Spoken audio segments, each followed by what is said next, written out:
everyone, I am Mecha Random 42, your favorite YouTube harpy. We got a little triple video here because not any one of these things are probably whole video worthy. We got a new Endgame re-release poster reveal. This is like one of the old ones. Cinemark has revealed a brand new poster for the upcoming release of Avengers Endgame, which will feature bonus content for Marvel fans. Okay, so here's the deal with the bonus content. I just saw this movie. I don't want to see it again. It feels like yesterday when I just saw it, because I'm an old person and time moves a lot quicker for me. It feels like just yesterday that I saw this, because it was literally like a month ago. It just came out. I just saw it. I don't need to see it again. And here's the thing, in my opinion, I don't think Endgame was as good as in Infinity War. And that is because it was a bit of a downer. It was a closure. It was a tail end. Like, you don't want to keep going to a funeral. Maybe that's why a lot of people didn't do a whole lot of repeat viewings of Endgame, like they might have with Infinity War or anything, or any of the other movies, like the Star Wars movies we used to go see a million times.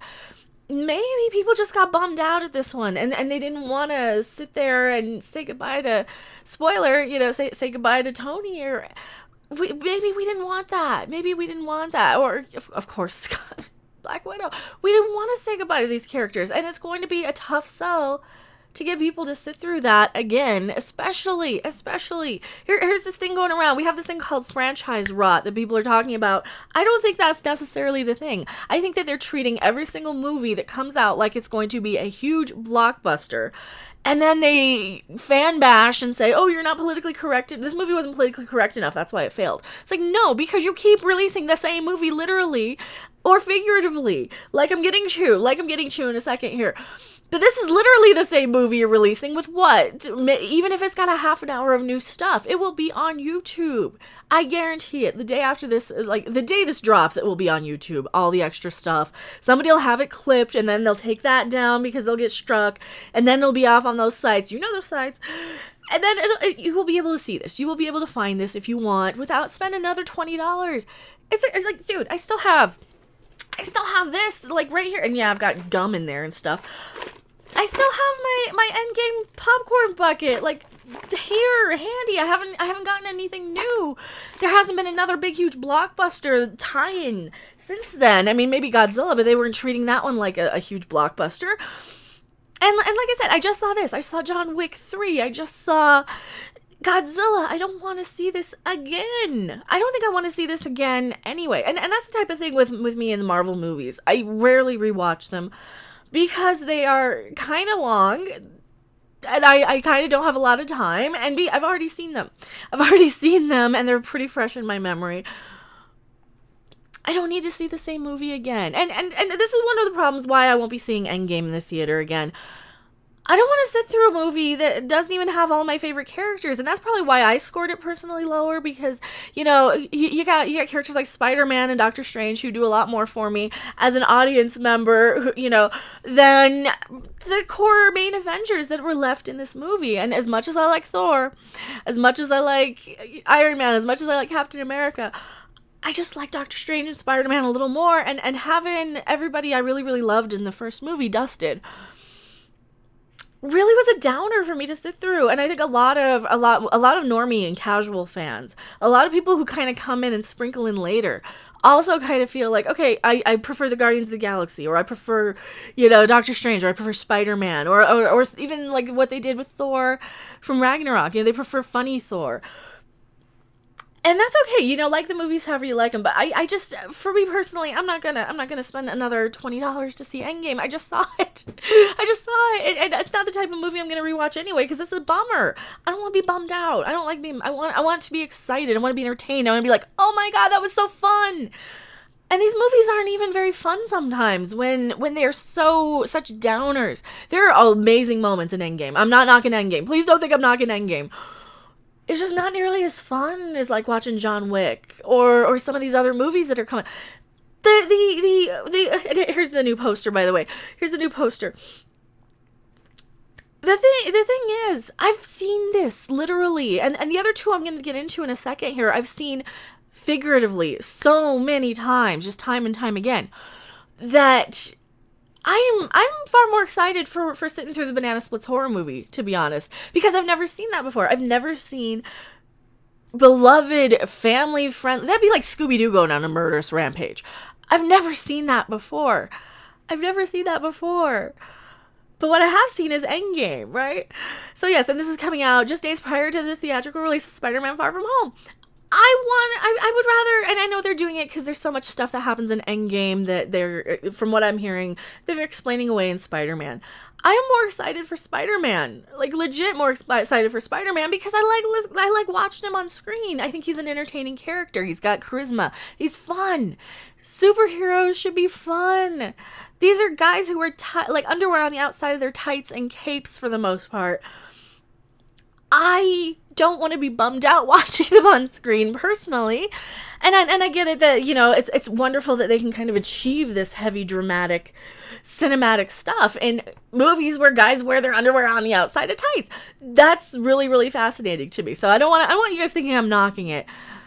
But here's the poster, and, you know, I'm just gonna go see Spider-Man instead, because I don't want to. You also have these two. You also got these two dinosaurs coming out, and why do I say dinosaurs? Because they're old. These are old franchises that I do not care about anymore either. Now, full disclosure, I was never a huge Toy Story person to begin with. I finally saw them after they released 1 and 2 on DVD, I think. They're all right. They're movies that I will watch eventually. The Toy Story type of movies are movies that I watch eventually when I really get in the mood for the animated stuff. I have to be in the mood for it. 99% of the time I'm not. But once in a while I'll be like, you know, I should probably catch up on all those. They're not my favorite genre or style or message or rating or a subject matter, I guess. Subject matter on a lot of these sort of family-friendly animated movies. So Toy Story is going to be a pass for me. I'm not going to see it. I already saw Toy Story. I don't care. I don't need to feel bad that, you know, I threw away a toy and then feel bad that it has feelings, and then I'm going to turn into more of a hoarder than I already am. Right? I don't want to be bummed out. Again, I don't want to be bummed out at a movie. Stop with these movies. And that's all this Toy Story is. You know, a little girl loses her stupid spork, and she cries the whole time, and then they gotta go, oh god, I don't want to sit through that. I really don't. I don't even like kids. I don't even like kids. I'm not even gonna say that much. I don't even like kids. I don't want to sit through Toy Story. Child's Play. Now, Child's Play, don't you dare copyright this, because I'm not even using any footage. This is just an image from an article that we're using as reference. That's 1000% fair use. And MGM that's why this is not even gonna be on the thumbnail. Child's Play is another one. I actually have Chucky. I'm looking at him right now on my wall. I grew up watching the horror movies, like the funny ones, like the weird ones, like the practical effects ones, like Child's Play. I don't need to see it again. I already saw it. Not only that, they're taking away anything that made Child's Play Child's Play. They're taking away Brad Dourif, and yes, they're replacing him with Mark Hamill, which I love Mark Hamill. We all love Mark Hamill. You're taking away the supernatural element. You're taking away the serial killer who needs to sacrifice something so he can come back, you know, and not die, and that's why he puts himself in the doll, and then the doll gradually becomes more and more like a physical being, you know. But they're taking away the supernatural element, and it's an artificial intelligence. Who cares? This could have been anything. Why did you have to put Child's Play on it? Not only that, we're getting a TV series not too far off. We are getting a Child's Play TV series. I will be skipping this one too, because it doesn't look that good. B, MGM will probably just copyright claim any review I do on it.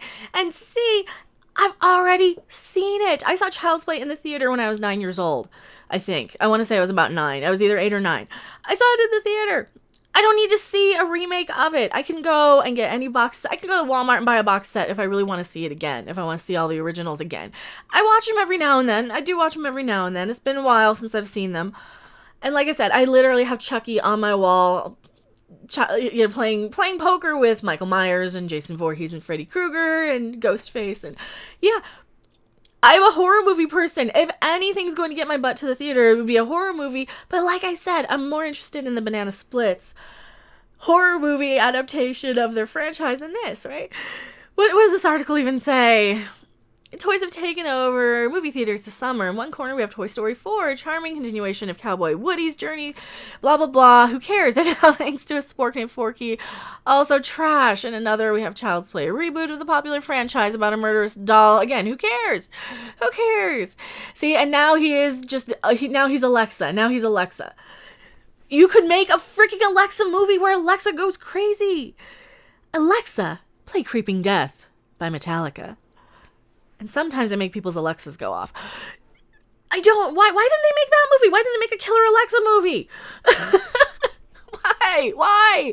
You're ruining Child's Play by making it not a supernatural thing. You're turning it into talking Alexa the doll, right? It's not. This is why we're skipping. This is why there's franchise rot. You guys are giving us a bunch of crap nobody cares about. And of everything, Toy Story is probably going to be the best one. Because they always are.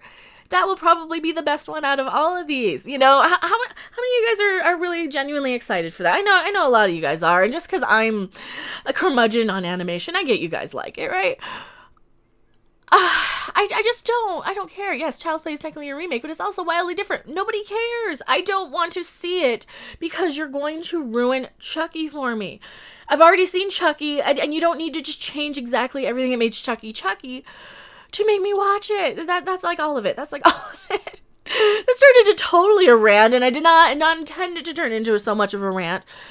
But like I said, it's kind of getting ridiculous here.